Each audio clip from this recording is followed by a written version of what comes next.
Bom dia, meus irmãos. Hoje nós vamos falar sobre mais uma festa, festa das trombetas. Alguém imagina aí o que se usa nessa festa? Trombetas. Então vamos lá, vamos pensar aqui. O que você vai fazer no Réveillon esse ano? Ou o que você tem costume de fazer? Me fale aí. Se não tiver pessoas espontâneas, eu vou perguntar diretamente. O que você faz no Réveillon? Reúne. Reunir. O que mais? Comer. Contagem regressiva. O que mais? Assiste o quê? Assiste os fogos. Galera, vocês estão... agora vai. Vem na igreja, vai no culto, agora virou crente, né?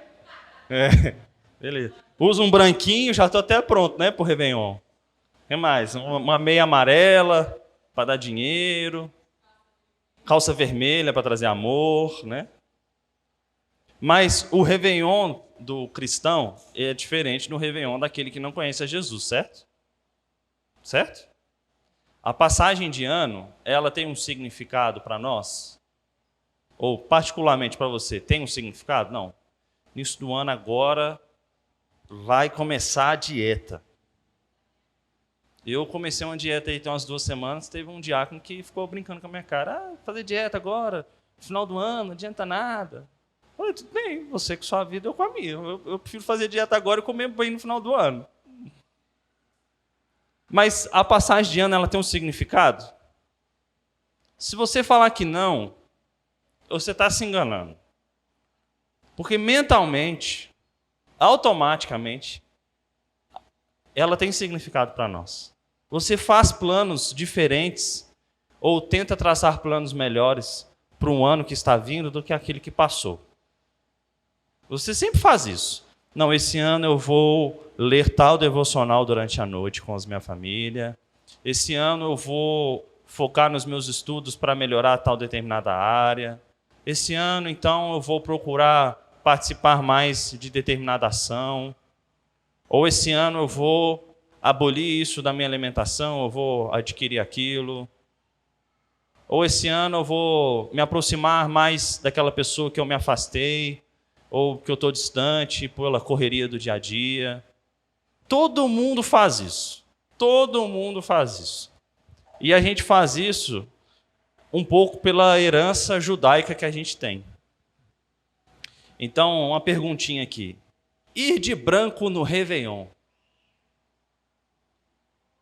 é bom ou é ruim? Ou tanto faz?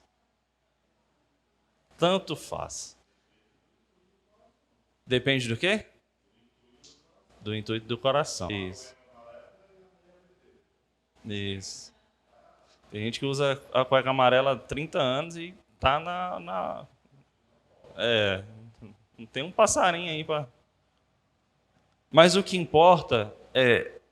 Acaba que a roupa branca, por exemplo, virou um símbolo, né? Se a gente lê a respeito de Jesus lá em Apocalipse, ele fala que ele virá como quê?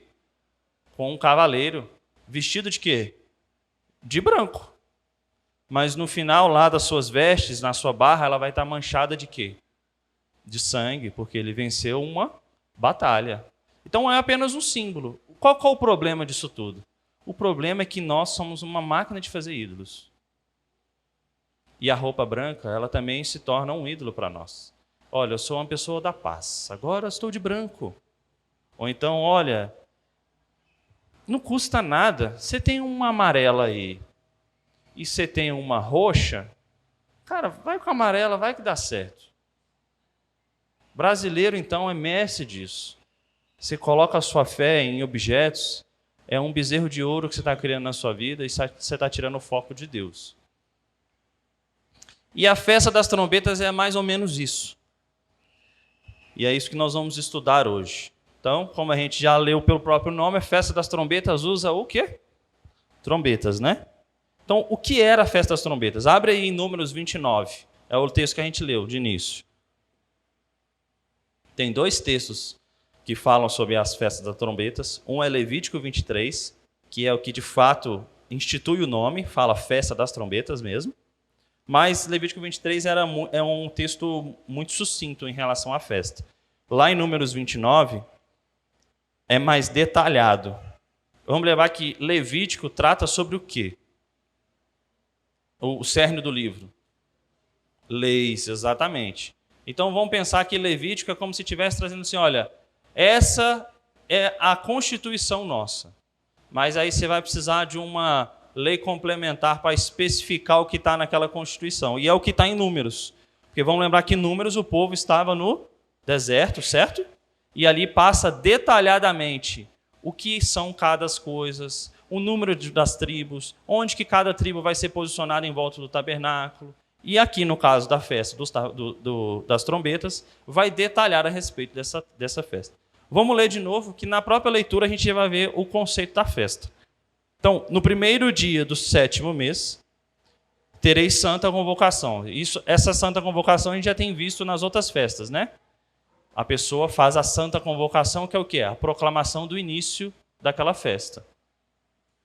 Então, nessa festa, nenhuma obra servil fareis, e ser-vos-á dia do sonido de trombetas, ou seja, o dia de ressoar as trombetas e de ouvir as trombetas. Então, por holocausto, de aroma agradável ao Senhor. Aí vem todas as ofertas. Então, vai ter oferta de novilho, de carneiro, de 7 cordeiros, todos sem defeito. Aí vem o manjares de flor de farinha amassado com azeite, e aí vem a descrição das 10ª partes aí, das éfas. Éfas é uma medida de peso. E aí depois vem o bode para a oferta de pecado, para fazer expiação por vós. Ou seja, tudo isso no final é em aroma agradável, oferta queimada ao Senhor. Então, o que é a festa das trombetas?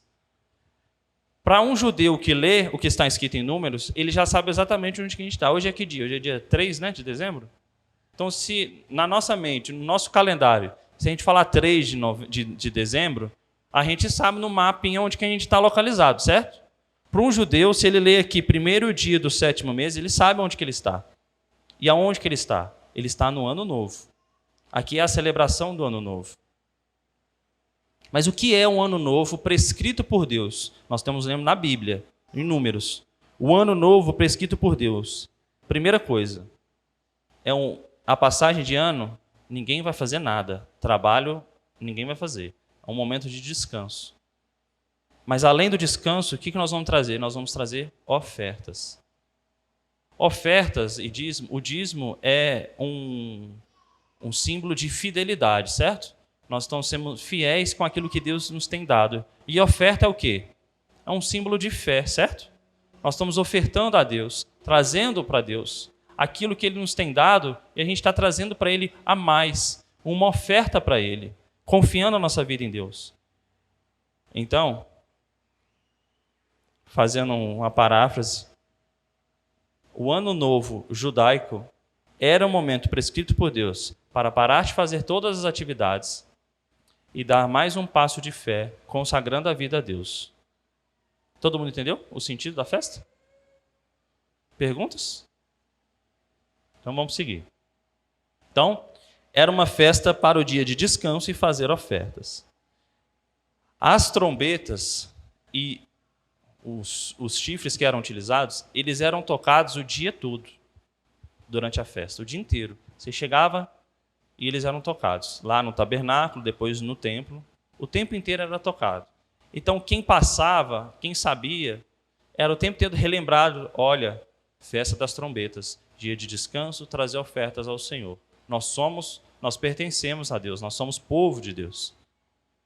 Então, devido ao som alto das trombetas, nem sempre as trombetas foram usadas para fins musicais. Também foram usados para isso, mas provavelmente você já deve ter visto aí filmes que tem uma batalha, está o exército todo enfileirado, começa a tocar os tambores e toca as trombetas, certo? Então a trombeta também serve para um momento de condução militar. A trombeta também serve para quê? Um rei, uma rainha está sendo coroado, certo? Até os dias de hoje. O que toca? As trombetas. Vê aí nos filmes aí que tem de desenho, filmes normais e medievais. O símbolo do reinado, aquilo que traz a abertura, aquilo que causa espanto, a trombeta. Por vezes até em casamento. Às vezes a noiva vai entrar, o que soa? Uma trombeta, certo? Porque quando soa a trombeta, está todo mundo olhando para frente. Soa a trombeta, o que todo mundo faz? Agora vão levantar, que agora a noiva está vindo. Então, a trombeta tinha esse significado de quê? De chamar a atenção das pessoas. E aqui na festa das trombetas era chamar a atenção das pessoas para que elas percebessem que o novo ano que estava vindo, elas tinham que renovar o compromisso com Deus. Então, o som da trombeta era o foco. E aqui é o importante. Ela era a primeira das 3 festas de outono celebrada no calendário de Israel. É entre o finalzinho de setembro e início de outubro, que é essa época, esse do 7º mês. E isso corresponde exatamente com o novo ano judaico. Nós estamos em 2023, né? O calendário judaico é 5.700 alguma coisa, se eu não me engano. A gente não usa o calendário deles, né? Então, muito pela influência romana, né? Então, a festa das trombetas, vamos ver o nome que é dado para ela. Vamos abrir lá em Levítico 23. Volta aí uns livros aí. Um livro, né? Levítico 23. Alguém lê para mim aí. Levítico 23. 23 e 25. Quem achar, lê para mim aí. Levítico 23, de 23 a 25? Isso, perfeito. Você está vendo isso, você que está com uma Bíblia física aí, ou dependendo do aplicativo, que a festa das trombetas está dentro do subcapítulo de Pentecostes? E que depois vem o dia da expiação, a festa dos tabernáculos. Por quê? Porque a festa das trombetas, não de uma forma pejorativa ou diminuindo a sua importância, mas o Pentecostes, a gente já teve essa aula, era uma festa grandiosa que apontava para algo que estava vindo, certo? A festa das trombetas, ela tem esse problema. A festa das trombetas, ela não aponta muito para nada futuro. A menos que a gente olhe muito profundamente lá no último capítulo da Bíblia, no último livro da Bíblia. O problema foi esse gap no meio da Bíblia, as pessoas ficaram assim, mas o que eu vou fazer com essa festa das trombetas agora? Aí vem o coração humano pecaminoso. Bom, se é uma festa de final de ano, que a gente vai descansar e tocar as trombetas, lembra que no povo judaico tudo envolve comida, né? Assim como o presbítero Ilquias gosta de um Réveillon que tenha comida, o povo judaico também, tudo envolve comida. A gente já viu que a comida, inclusive, faz parte das festas, né? É o símbolo das festas. O que aconteceu, então, com o passar do tempo? Essa festa que aqui agora é chamada Festa das Trombetas, que depois é detalhada em números, lá para o final ela começou a perder o seu sentido. Então, como é que era? Chegava lá um judeu, pegava ali um chifre de carneiro, que é exatamente esse daí, olha como é que ele está bonito. Começava a tocar. Quem que vocês acham que tocava esse chifre do carneiro? Quem acertar, vou falar igual a Júlia, vai acertar. Quem vocês acham que tocava o chifre do carneiro? Sacerdotes? Pensa assim, quem que toca aqui na equipe de louvor? Quem que toca?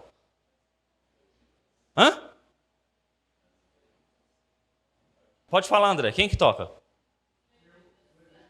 Os levitas? Só seu filho, só. Quem que toca na equipe de louvor, gente? A resposta é óbvia. Isso. Quem o quê? Quem sabe tocar, certo? A Lídia toca na equipe de louvor? Eu toco na equipe de louvor? Então, quem que toca na equipe de louvor? Então, quem que vai soar o som das trombetas? Quem sabe? Porque às vezes a gente acha que é uma festa que os sacerdotes, os sumos sacerdotes controlavam tudo. Não. Mas essa festa era uma festa comunitária. E você lembra que eu falei que o soar das trombetas era o dia inteiro? Por quê? Porque era o dia inteiro de como se fossem apresentações. Várias pessoas tinham seus chifres. E os chifres, às vezes, eles eram grandes, grossos, pequenos, finos. Então, ele era agudo, grave. Eles tinham sons diferentes. Então, cada pessoa que sabia tocar, e somente quem sabia tocar, chegava e fazia essas santas convocações. A primeira santa convocação era pela liderança. Mas o decorrer da festa ao longo do dia eram pessoas que sabiam tocar. Então, por exemplo, ia chegar um filho nosso pequeno aí, me dá aí, deixa eu fazer uma gracinha, igual eles ficam tocando bateria. Não, isso não tinha. Não tinha. Porque tinha que ser o quê? Algo belo, bonito. Era uma festa comunitária. Todo mundo entendeu? Então, esse chifre de carneiro tem um nome que se chama chofar. Você já deve ter ouvido falar nesse nome aí, né? E de onde que veio essa ideia de que o chifre do carneiro seria usado como símbolo para chamar esse povo para descanso e para trazer ofertas para Deus? A razão de tudo, o início, está lá em Gênesis 22. Vamos lembrar o que Abraão fez. O que Abraão fez lá com seu filho? Vamos abrir lá então? Deus prova a Abraão. Abraão, Deus fala com o que para ele? Entregar quem? Seu filho? Certo? E que ele seria o quê? Morto, né? Na fogueira. Mas Deus providenciou o quê? Um substituto para ele, apontando para quem? Mas antes que Deus providenciasse, soa um som. Ele fala, para. E esse som aí, tudo vai apontar para quem? Para Jesus. Mas lhe bradou o anjo do Senhor. Abraão. E esse bradar aí é o mesmo sentido do som, do ressoar das trombetas. É como se Deus estivesse fazendo um anúncio. Então, para o povo judaico, para esse grande sacrifício, e Deus providenciando um substituto, todo mundo pensaria de que agora o bradar das trombetas seria um anúncio de Deus. Então, sempre quando falar em trombetas, vamos pensar em anúncio de Deus. Tudo bem? E aí a gente pode seguir. Então, a gente está em Gênesis 22. Deus, então, em Levítico 23, institui a festa. Em Números 29, Deus detalha a festa. Então vamos ver que esses chifres agora eles vão ser utilizados. Esse trombetas vai ser utilizado o tempo inteiro como símbolo. Josué 6. Lembra lá das colunas? Não, gente. Muralhas de Jericó? Quando que as muralhas de Jericó caíram? O povo deu voltas na cidade, certo? E depois ressoou o quê? As trombetas. Esse ressoar as trombetas era uma invocação de Deus, era o povo chamando Deus e Deus ali mostrando o seu poder. Está vendo que as trombetas agora elas têm um símbolo na Bíblia. E esse símbolo vai perdurar até o final. Vamos abrir essa passagem? Salmo 47, que é exatamente isso que eu estou falando. Salmo 47, de 5 a 8. Quem achar pode ler aí. Salmo 47, de 5 a 8. Pode ler o 9 também, por favor. Veja, o 5 fala, Deus supriu por entre aclamações. Então, o povo estava o quê? Deus, Deus, Deus, aclamando a Ele. E Deus apareceu ao som de quê? De trombeta. E no verso 9, o povo é o povo de quê? O povo do Deus de Abraão, aquele mesmo do sacrifício. Você está vendo agora que a trombeta é o chamar de Deus, é o anúncio de Deus, é a chegada de Deus? E essa é a festa das trombetas. Então o povo judaico, tendo a festa das trombetas na mente e no coração, eles já sabiam o que é a festa das trombetas. Nós vamos pegar os chofás, soprar, o som vai sair e nós vamos estar clamando ali a Deus, chamando a Deus, nos entregando e voltando a Deus para começar mais um novo ano. E aí a gente vai trazer nossas ofertas como um sinal de fé ao nosso Deus. Esse é o sentido básico da festa. Alguma pergunta daí? Não? Então vamos lá. Mas o que aconteceu no primeiro século? Como tudo aquilo que o homem põe o dedinho, o sentido da festa deu uma guinada um pouquinho. E não foi uma guinada muito boa. A festa das trombetas, elas não mais eram relembradas como um sinal de redenção do Deus que acolhe e cuida daquele povo, de que aquele povo pertence a Deus. Então, quando eu comecei a perguntar aqui sobre Réveillon, quais foram as primeiras coisas que vieram na nossa cabeça? Fogos de artifício, comida, o que mais? Reunião, o que mais? Que a gente falou aí. Aí depois de apertar, nós vamos para a igreja, a gente ora, a gente é crente, nós vamos, né? Mas você está vendo que muitas vezes a gente é contaminado? Tem pessoas que você fala assim, onde você passou o Réveillon? Passei o Réveillon na igreja. Nossa, perda de tempo, perda de tempo. Vamos para a praia. Aquele monte de vela de macumba na praia, aquelas garrafas de cidra cerezé rolando no chão, drogas, assalto, prostituição. É isso que tem. Estou falando que tem problema isso aí para a praia, não. Tem praias e praias, né? Mas o nosso coração, em qualquer momento, eles têm que estar voltado para Deus. E se o nosso coração, por uma conjuntura aí do nosso contexto, faz planos para o ano vindouro, chegando no final do ano, que a gente faz. A nossa programação ela é anual. Nós, por exemplo, da mesa, a gente nos reunimos essa semana passada para fazer o quê? A organização do próximo ano da igreja. É uma forma didática de resolver as coisas. Então, que a gente volte também para Deus, no final e no início do ano, para que a gente programe a nossa vida e renove a nossa entrega à vida para Deus. E é isso que se perdeu com o passar do tempo. Com o passar do tempo, a festa das trombetas virou um mero Réveillon. De usar branco, uma meia amarela, uma calça vermelha, para trazer aquilo que eu quero, aquilo que o meu coração deseja, e não tinha uma entrega, uma submissão a Deus. As pessoas foram se perdendo. Lembra que as festas judaicas, elas são sempre ligadas à lua, e por serem também ligadas à lua, elas também são ligadas ao quê? À terra, lembra? Tem a festa das colheitas, a festa das primícias. Por quê? Porque tudo estava ligado ao sistema do cultivo ali do povo, né? A festa das trombetas passou a ser uma festa de lua nova, porque nessa época é a época de lua nova.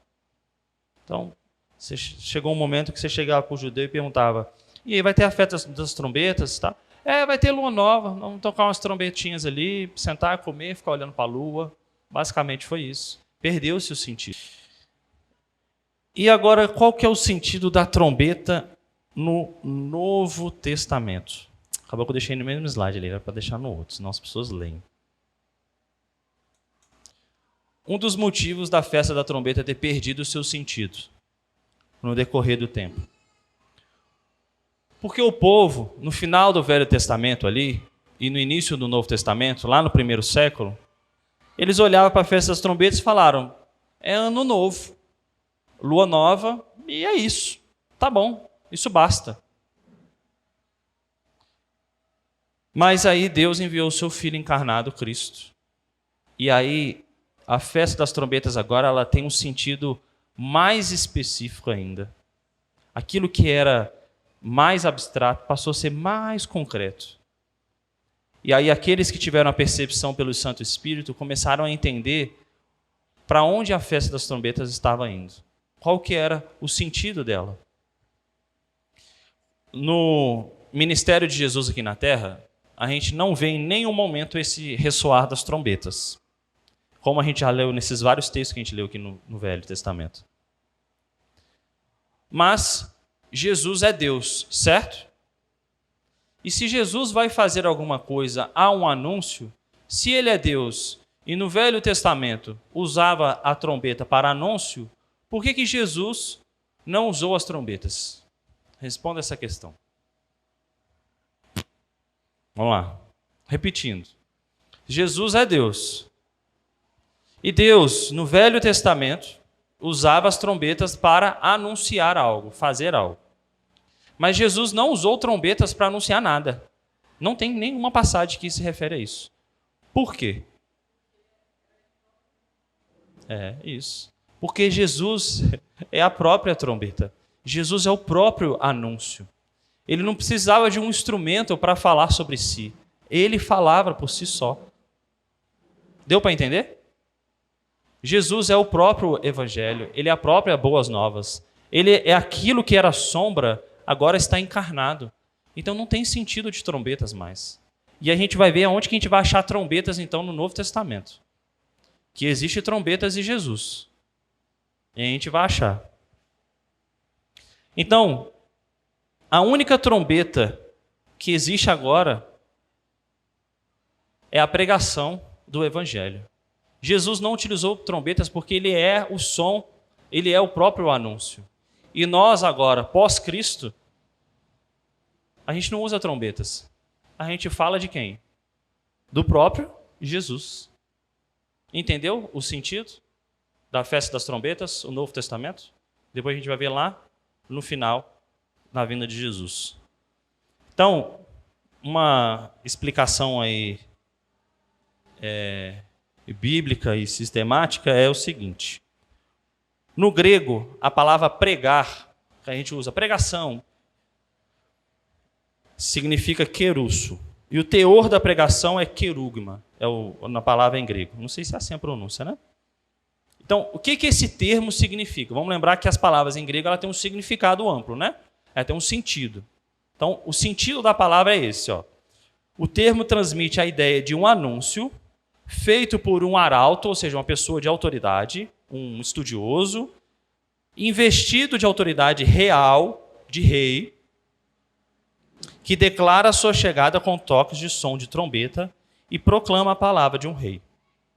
Ou seja, o que um pastor faz hoje no culto à noite, ou de manhã, mas das igrejas que tem culto? Quando ele prega. Quando o pastor prega, ele não fala sobre si.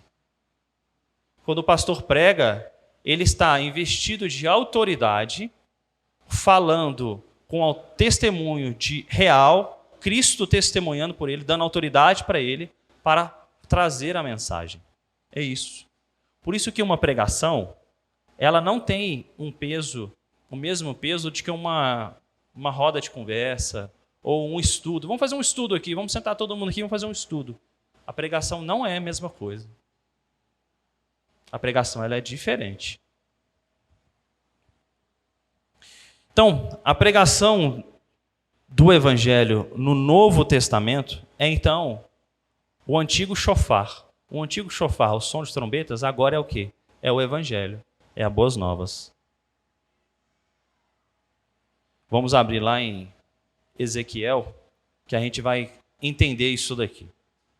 Vamos fazer um paralelo aí do Novo e do Antigo. Ezequiel 33, de 3 a 7. Quem achar, lê para mim, por favor. Ezequiel 33, de 3 a 7. Esse texto de Ezequiel ele é escatológico. Ele está apontando lá para o futuro, mas ele também fala do presente. Então aqui nós temos som de trombeta, certo? O que esse texto está querendo dizer?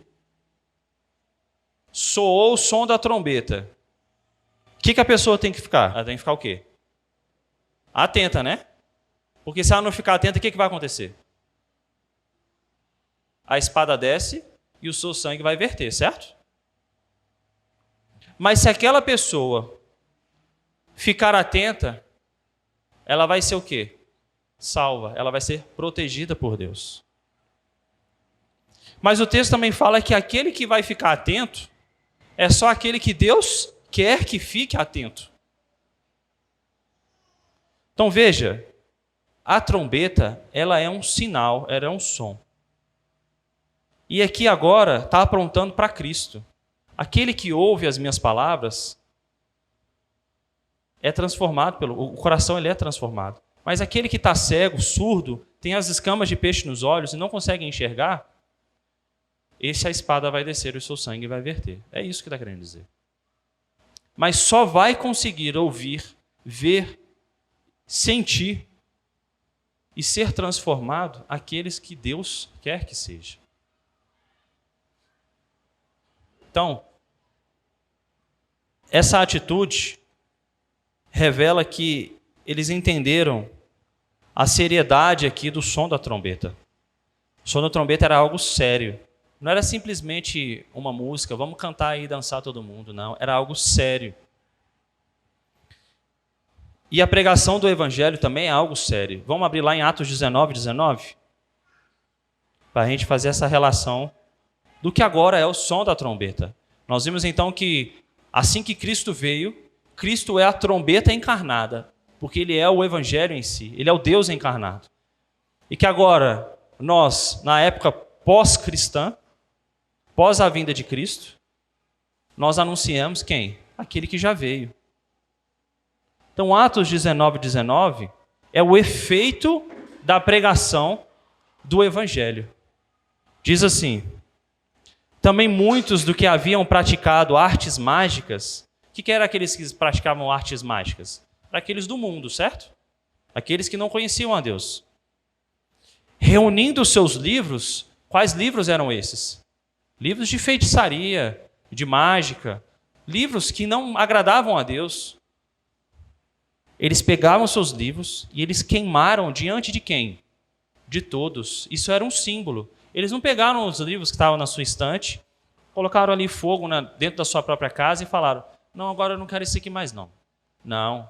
Eles pegaram tudo diante de todos e falaram: eu agora, assim como no Velho Testamento, eu parava de fazer todas as coisas, ouvia o ressoar das trombetas e oferecia ofertas ao Senhor como sinal de fé, declarando que eu pertenço a Deus. Aqui agora, quando eles ouviram o evangelho, eles, agora eu não quero isso mais. Então, diante de todo o povo, eu vou queimar os meus livros.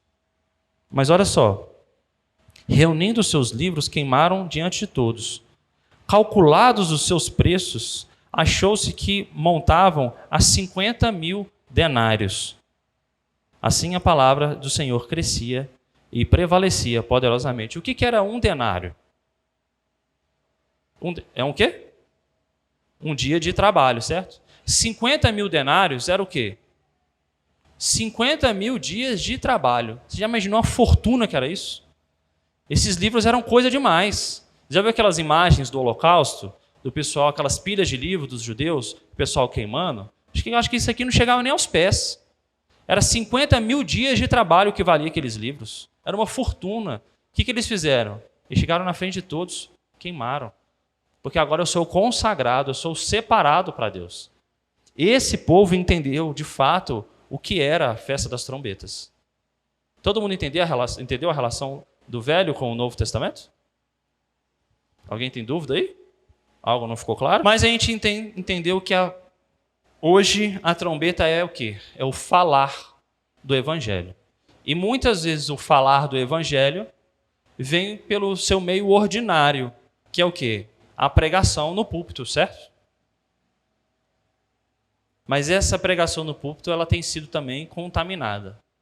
Como aquele dedinho do homem que colocou lá na festa das trombetas e contaminou, a nossa pregação também tem sido contaminada. Provavelmente você já deve ter visto aí algum vídeo ou algum áudio, algum stories ali, um pregador famoso, amado por muita gente, milhões de seguidores. Aí você ouve ele falar, aí no meio ele fala assim: a gente tem que rever a Bíblia, rever o jeito que a gente tem que ler. A gente não pode, Deus não pode se submeter à Bíblia, a Bíblia é muito pequena comparada a Deus. Aí a gente começa a ver essas histórias, assim, o dedinho podre do homem sendo colocado nas coisas. E isso tem acontecido nas pregações também. Então, aquele que prega, ele tem uma responsabilidade muito grande, um peso nas suas costas muito grande. Não só pela liderança que está vendo e acompanhando o seu trabalho, não é só isso, é muito mais do que isso. É porque Deus, ele confere autoridade a essa pessoa. E aquilo que é dado autoridade, é dado também o quê? Responsabilidade. E ele também vai ser cobrado por isso. Por isso que o peso espiritual mesmo é grande para aquele que prega. Então, muitos pensam que a pregação é o quê? É uma mera mensagem. Então, eu vou sentar no culto, vou colocar aqui a minha cadeira, vou sentar e vou ouvir uma mensagem que fala bem ao meu coraçãozinho. Uma mensagem que me agrada. Aquela parte que não me agrada, eu não vou ouvir muito não. Muito pesada. Muito pesada. E aquela parte também que eu não entender muita coisa e tudo, eu vou dar uma desligada, vou olhar para o céu, ventilador, mosquito, vou pegar uma água, vou sair. A gente tem que entender o peso da pregação. O momento da pregação, no culto, é o momento mais importante do culto. E isso tem um peso diferente mesmo. Não que as outras coisas sejam inferiores, que de fato, de certo grau são. Mas o louvar a Deus, o trazer dízimos e ofertas, a gente pode fazer em outra hora, em outro momento. Já pode ter feito, está aqui participando apenas do momento. Mas a pregação não. A pregação ela é diferente. E ela é diferente por causa de duas coisas. É o clamor do pregador e o toque da trombeta.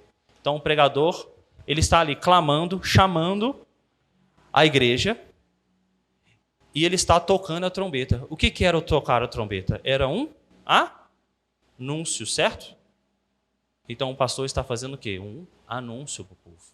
E esse anúncio é sobre quem? Sobre Cristo.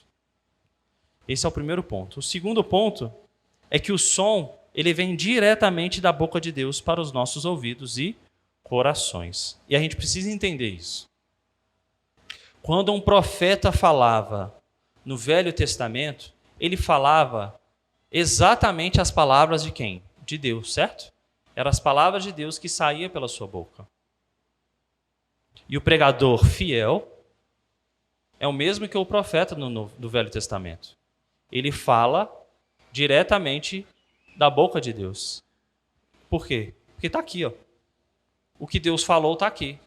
Então ele está pegando o que está aqui, reunindo, estruturando uma forma de uma pregação e trazendo para o povo. Todo mundo entendeu? Sim. Até a gente, nesse sentido, a gente pode pensar, né? Vamos olhar para nós, né? Será que aqui na nossa igreja está sendo bom? Está sendo agradável? Agradável não é agradável para nós. Está sendo agradável para Deus? Será que nós temos conseguido, aqueles que têm filhos, né, pequenos aí, os outros, né, os idosos, será que nós temos conseguido prestar culto a Deus de forma agradável? Aí a igreja, se tiver algum ponto, tem que trazer para a liderança. Porque hoje a liderança entende que dessa forma que está sendo feita está bom. A nossa liturgia foi construída de uma forma para que seja boa, agradável a Deus e também condizente com a nossa realidade. Mas se algum irmão tivesse, olha, tal ponto assim, é dever do membro da igreja trazer isso para a liderança, para que a gente trabalhe nisso. Isso, a respeito dessa questão da pregação, eu vou até puxar um outro ponto aqui. Pregar nunca é falar sobre um determinado assunto. Quando você está conversando com alguém, num almoço, na sua casa, ou terminou aqui a igreja, está batendo papo ali, você está falando sobre um assunto. Pregação não é isso. Pregação não é a mesma coisa. A diferença de tudo isso, dessas igrejas, e dessas liturgias, e dessa pequenez da mensagem, com a grandiosidade que ela tem que ser, é a trombeta. Às vezes é uma trombeta que está desafinada, um chifre que está furado, uma pessoa que não sabe tocar. E a pessoa que não sabe tocar a trombeta, ela quer estar no meio, e ela quer ser liderança, e ela quer conduzir o povo no seu rebanho. Ou não, às vezes a trombeta está bem afinada, o som está bonito, Está gostoso de ouvir. É bom ouvir a voz de Deus. A pregação está sendo boa. Porque a gente tem que ver que durante uma pregação, a gente vai ter oportunidades de se alegrar. Às vezes numa pregação a gente vai chorar.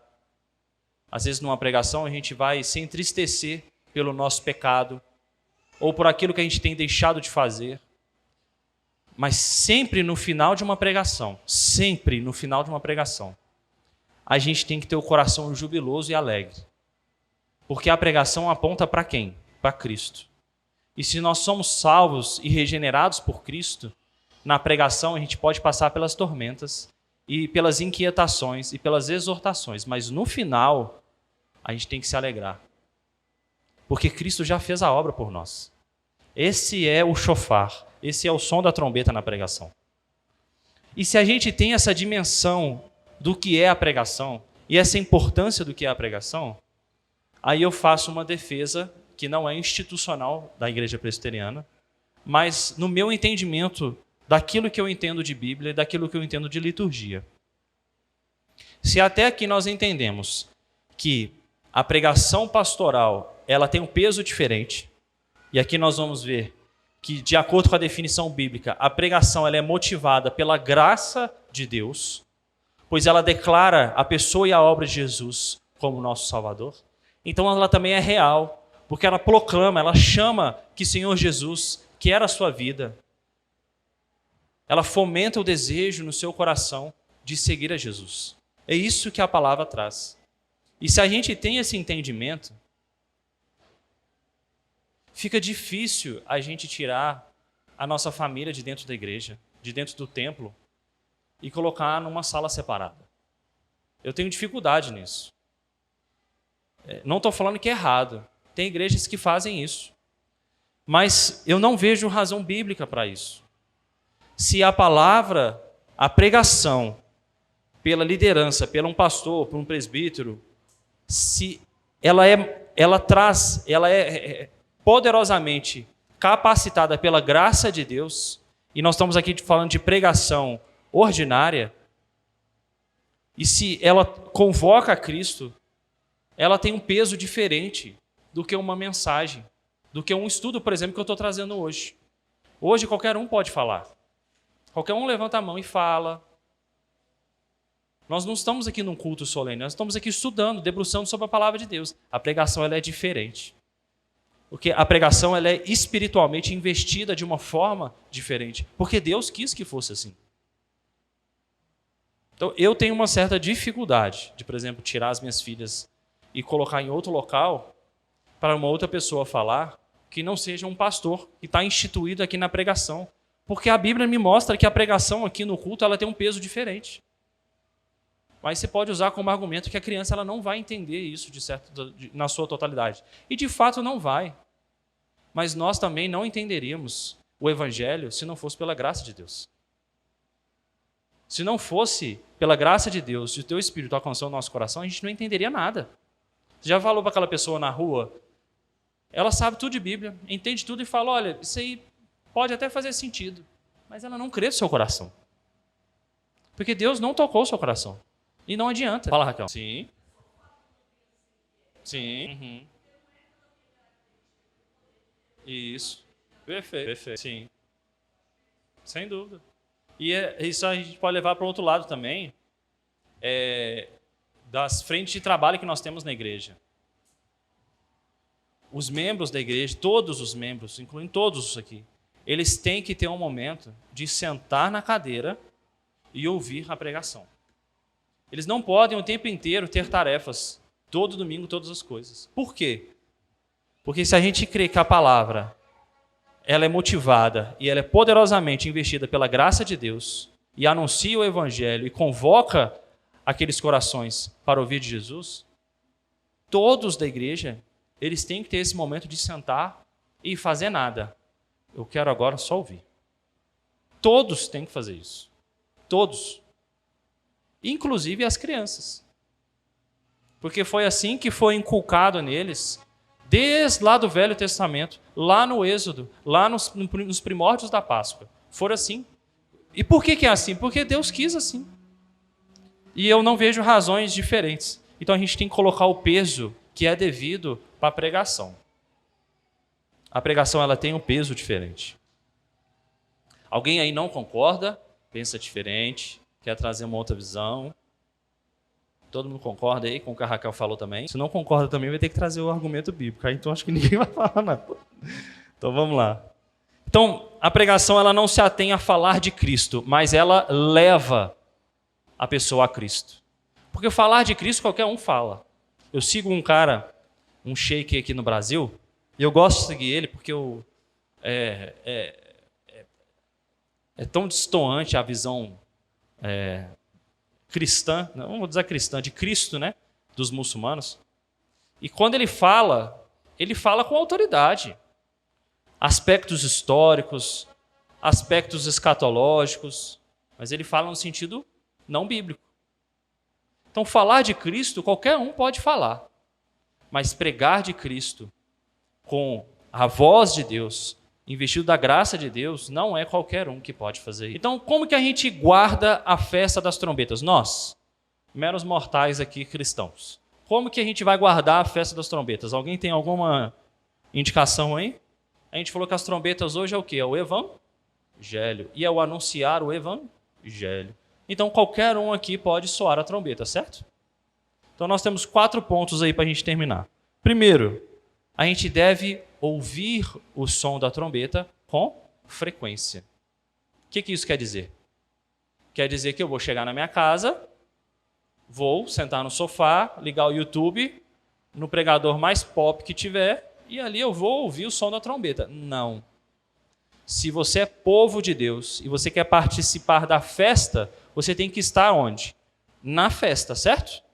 E se você quer ouvir na festa o som da trombeta, você tem que vir para onde? Para a igreja. E ouvir o quê? A pregação. Essa é a primeira coisa que a gente deve fazer.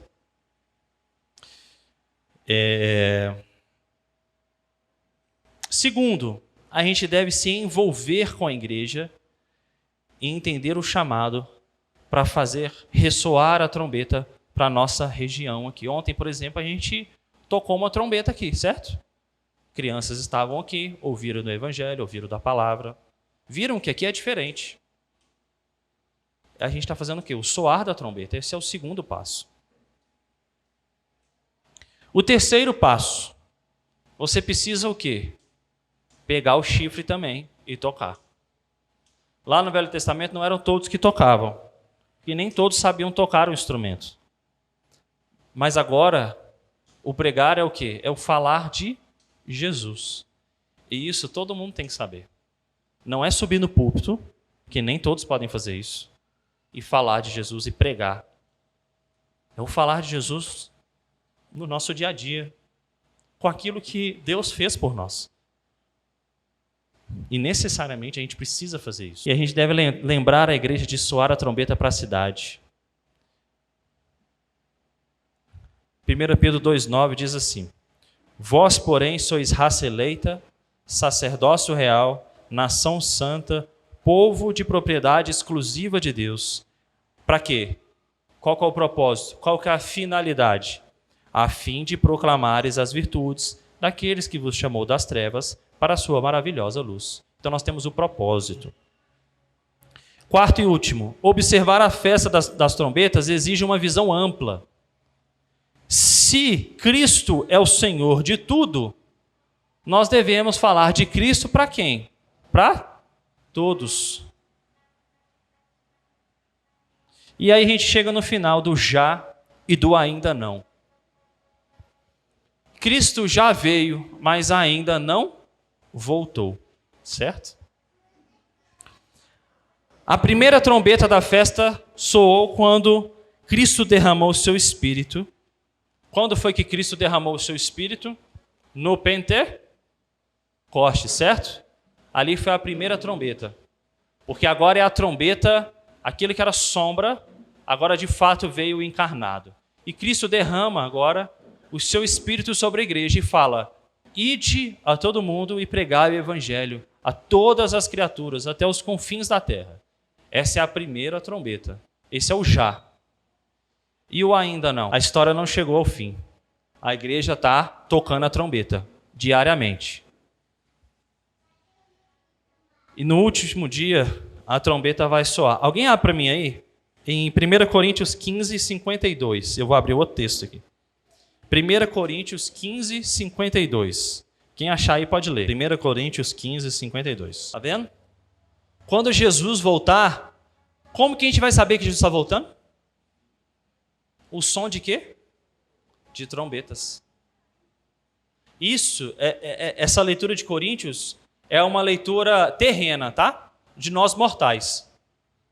Quando a gente ouvir a trombeta, Cristo voltará. Aqueles que estão vivos no piscar de olhos e os que estão mortos ressuscitarão. Essa é a visão dos mortais. Agora vamos ver a visão celestial. Apocalipse 11, de 15 a 19. Abre aí. Agora a gente vai ver a visão de Deus. Essa visão de Coríntios é a visão do homem. O que vai acontecer conosco? Agora vamos ver a visão de Deus. E o plano de Deus. Apocalipse 11, de 15 a 19. Eu vou ler, ó. Apocalipse 11, de 15 a 19. Terminando. O sétimo anjo tocou a trombeta. Eram quantas trombetas? 7. 7 é o número do quê? Da perfeição. Então agora é o cumprimento de fato da volta de Cristo. O sétimo anjo tocou a trombeta e houve no céu grandes vozes dizendo: o reino do mundo se tornou de nosso Senhor e do seu Cristo. Ou seja, Cristo tomou o quê? A sua igreja para si. E ele reinará pelos séculos dos séculos. Essas vozes, elas estavam sendo faladas aonde? No céu. E os 24 anciãos que se encontram sentados no seu trono, diante de Deus, se prostraram o seu rosto e adoraram a Deus, dizendo, agora são os anciãos que falam, graças te damos, Senhor Deus Todo-Poderoso, que és e que eras, porque assumiste o teu grande poder e passastes a reinar.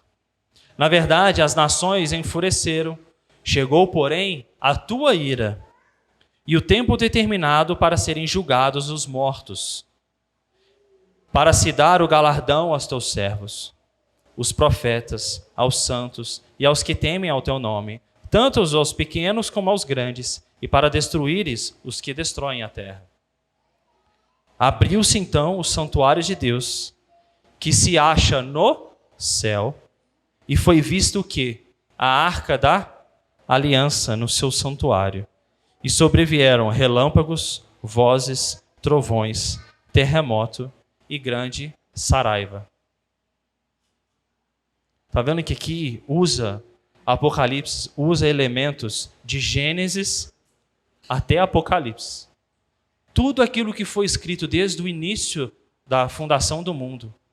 Aqui Deus dá a João para ele escrever, para agora falar assim, você está vendo todas essas pecinhas do quebra-cabeça?